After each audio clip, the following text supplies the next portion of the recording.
मुंबईची टीम आहे, आम्ही कालपासून इथे आरोपीचा शोध घेत आहोत। आरोपीचे नाव निष्पन्न करण्याचं जे पुरावे मिळाले त्यावरून आरोपी निष्पन्न करायचं काम चालू आहे, तपास चालू आहे। काल सुद्धा पोलीस आले तेव्हा तपासात सहकार्य झालं नाही आणि तपासात अडथळा आणल्यामुळे चतुर्संगी पोलीस स्टेशनला गुन्हा दाखल करण्यात आला।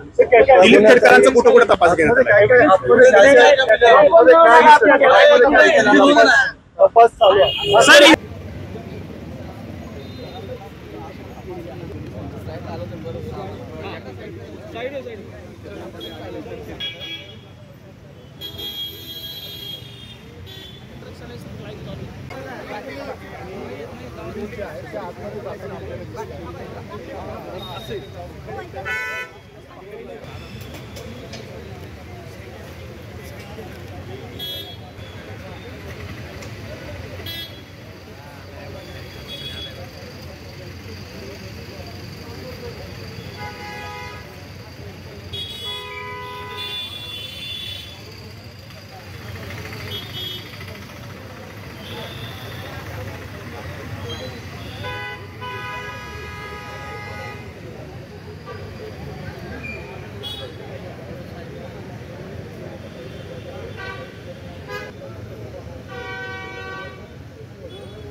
काल नवी मुंबई पोलीस तपास करण्याकरता चतुसंगी पोलीस स्टेशनच्या हद्दीमध्ये आलेले होते। त्यांना आम्ही मदत दिलेली होती।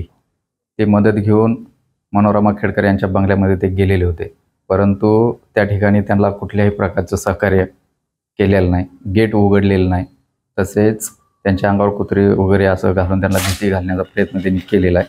आणि त्यानंतर जे गाडी होती ती गाडीही पळवून लावण्याचा त्यांनी पळवून लावलेली आहे। त्यामुळं नवी मुंबई पोलिसांचे जे अधिकारी होते त्यांनी चतुसंगी पोलीस स्टेशनला गुन्हा दाखल केलेला आहे आणि त्यांच्या तक्रारीवरून आपण चतुसंगी पोलीस स्टेशनला BNS 221, 238 आणि 263 प्रमाणे गुन्हा दाखल केलेला आहे। मनोरमा खेडकर असतील किंवा दिलीप खेडकर यांचा काही बंगल्याचा शोध घेतलेला आहे का, किंवा आपण जाऊन तिथं शोध घेणार आहोत? रात्री गुन्हा दाखल झालेला आहे। आता आमचे एक पथक त्या ठिकाणी जाऊन सदर गुन्ह्याचा तपास करणार आहे। तर हे ते दोन आरोपी अज्ञात होते, काही म्हणजे नेमकं काय म्हणलं तक्रारीत मनोरमा खेडकर? तक्रारदार यांनी यामध्ये मनोरमा खेडकर आणि तिचे साथीदार असं त्यांच्या तक्रारीमध्ये म्हटलेलं आहे। तर गुन्ह्याचा तपास करून जे साथीदार आहेत त्यांना आम्ही निष्पन्न करणार आहोत।